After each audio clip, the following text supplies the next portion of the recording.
और एक दिशा निर्देश देने के लिए जो लोग अपने आप को उस काम में लगा रहे हैं कि जहाँ ऊँट की महत्ता को और आगे बढ़ाया जाए, वो सभी उद्यमी लोग मीडिया इस दिशा को समझते हुए, जैसे हमारे वेटरनरी के जो इंटर्नीज हैं, इस महत्व को समझते हुए उसको आगे ले जाना होता है। हर चीज़ को अग्रसर होते होते हमने बहुत सारी ऐसी चीज़ें देखी है कि जहाँ पे हमें अड़चनें भी आई हैं। कुछ जगह पे हमने अपने जो दिशा थी उसके लिए उत्साहवर्धक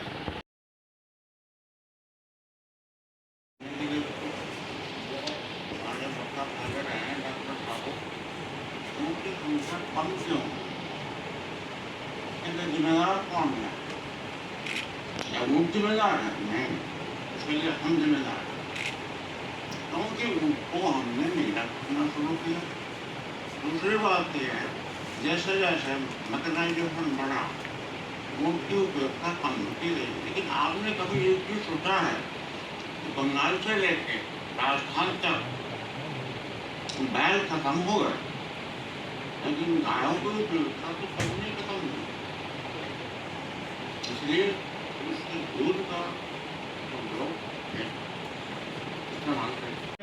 उधर में जो है बहुत बड़ी कड़ी है, तो इस वजह से मैं मानता हूँ कि जब तक ये उद्यमी ना होते तो हम इस संस्थान की जो भी हमारे विकल्प हैं, जो हमने पैदा किया है, हम उसको कहाँ तक जो है ना पहुँचा पाते हैं।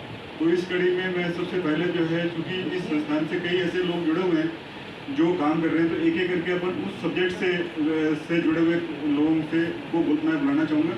और संक्षिप्त में आप जो है अपनी क्या कहते हैं अपनी जो कंपनी है या अपनी जिसमें आप काम कर रहे हैं उसके बारे में आप 2 शब्द में कहिए, और साथ में ये बता दीजिए कि जो है ना आपको इस विपणन से संबंधित क्या समस्या आ रही है, ताकि जो है ना आगे हम चल के उसको जो है संजो सकें और फिर जो है आगे चर्चा कर सकें।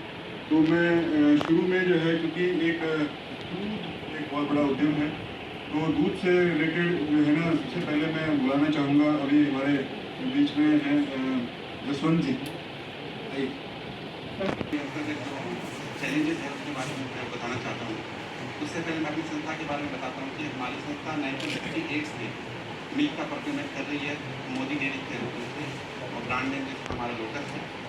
हमने पिछले 50 साल से होगी मिल्क प्रोक्योरमेंट कर रहे हैं, उसका प्रोसेसिंग कर रहे हैं और मार्केटिंग कर रहे हैं।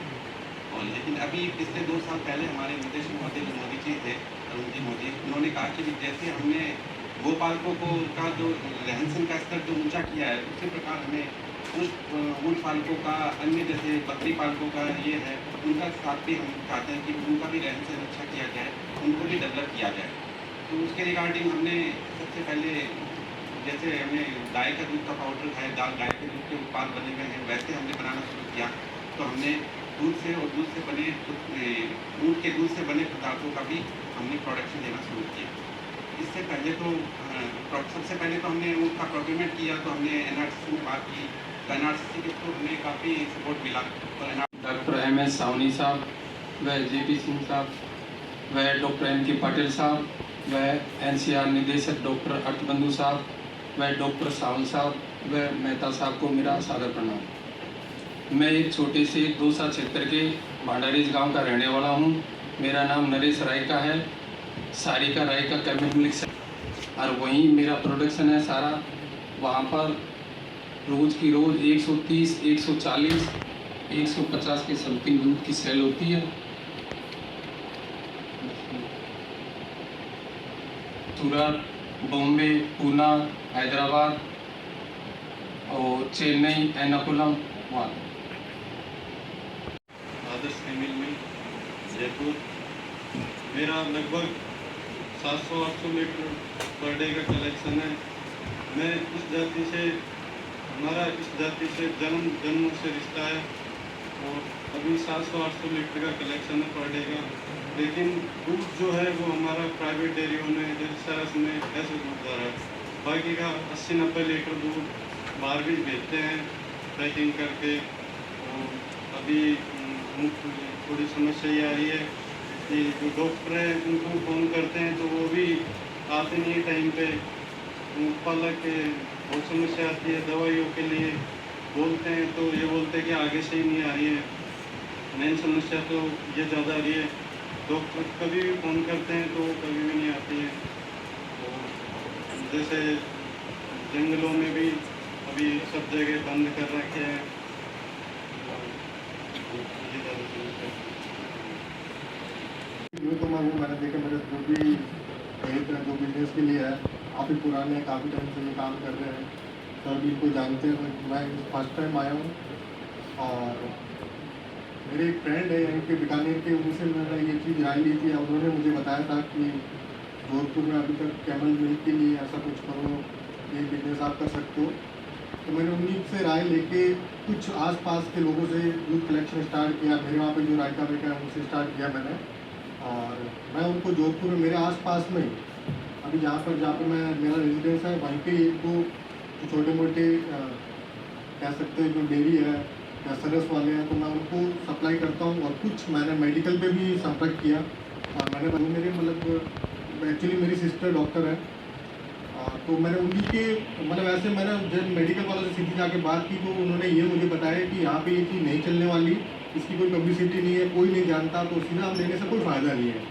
तो मैंने मेरी सिस्टर के रेफरेंस से उनको ये चीज़ बताई कि एक बार आप रख लो, थोड़ा बहुत मैं पब्लिसिटी कर लूँगा, मैं मेरी तरफ से बैनर लगा दूँगा साइड में, अगर कोई देखता है तो और मांग करता है तो आप दे दीजिए, बाकी नहीं होता तो कोई ना, वेस्ट होने दो। ये तो कुछ परसेंटेज मतलब जैसे मैंने 100% दिया तो उसमें से 10-20% सेल आउट हुआ, बाकी तो उन्होंने बोला कि वेस्ट चला गया है। फिर भी मैं तो यही मानता हूँ कि इसकी पब्लिसिटी बहुत कम है, बहुत लो है। अगर हम देखा जाए तो पतंजलि एक जो ब्रांड आया था, और आज पतंजलि ने ब्रश और टूथब्रश के नाम पर नीम की लकड़ियाँ तक बेच दी है, क्योंकि उनकी पब्लिसिटी है बहुत अच्छी है, बहुत अच्छे लेवल पर उन्होंने कर रखा है। और लोग ये मानते हैं कि वो एक आयुर्वेदिक या देसी। हम लोगों को इन्वाइट किया, मैं आपके डायरेक्टर साहब से विशेष धन्यवाद कहूँगा कि उन्होंने हम लोगों को यहाँ एक मौका दिया। Myself doctor Jitu Solanki and मैं पिछले 15 से 20 साल से टूरिज़्म से जुड़ा हुआ हूँ, और लगभग 10-15 साल से मैं कैमल के ऊपर थोड़ा बहुत काम भी कर रहा हूँ। हम लोग बेसिकली जो है कैमल, आप सबसे माफ़ी चाहता हूँ, आप कैमल के लाइफ के साथ कर रहे हैं, हम माफ़ी चाहते हैं। जब उसकी डेथ हो रही है तब उसका हम लोग यूज़ कर पा रहे हैं। तो हम लोग डेड एनिमल जो नेचुरल डेथ होता है उसका यूज़ करके स्किन के लेदर के प्रोडक्ट्स बना रहे हैं। और धीरे धीरे लोगों में अभी काफ़ी डिमांड भी है, एक अच्छा भी है। और उसकी खासियत के रूप में ये बताता हूँ, कई बार हम लोग बताते हैं कि ये एक ऐसा लेदर है कि जो हम लोग कहते हैं कि हमारे मारवाड़ी में कहावत है कि दादो खरीदे पोतो बरते, मतलब दादा अगर खरीदेगा तो पोते तक 3 जनरेशन चलेगा। तो इतना स्ट्रॉन्ग लेदर रहता है, ये काफ़ी मजबूत है। तो बस थोड़ा सा इसका अवेलेबिलिटी का थोड़ा प्रॉब्लम आता है, पर इस गुड, ये बहुत अच्छा फील्ड में वर्क हो सकता है।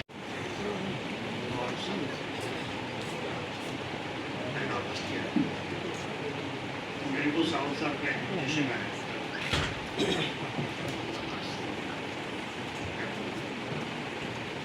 मंगला मार्ट्स एक इंटरनेशनल ऑर्गेनाइजेशन से जो 100% एक्सपोर्ट और भी उत्पाद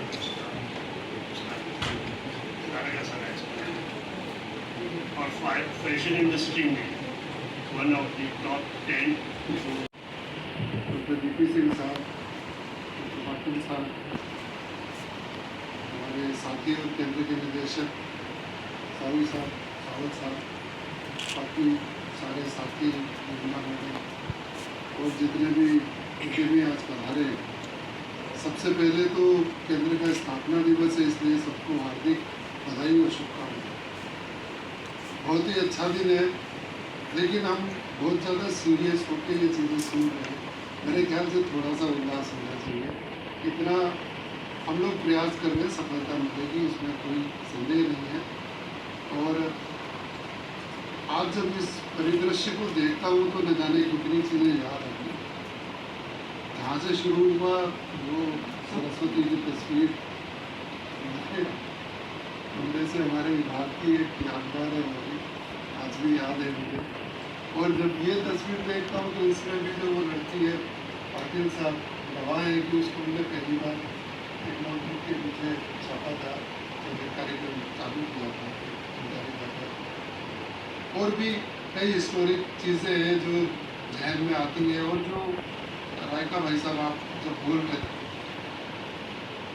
हम कई चीज़ों को समाहित कर सकते हैं। अभी मैं बोलूँगा तो बहुत ज़्यादा लंबा हो जाएगा, क्योंकि ये संस्थान शुरू हुआ IBRA के बच्चे के रूप में, क्योंकि केंद्र के निदेशक थे खन्ना साहब।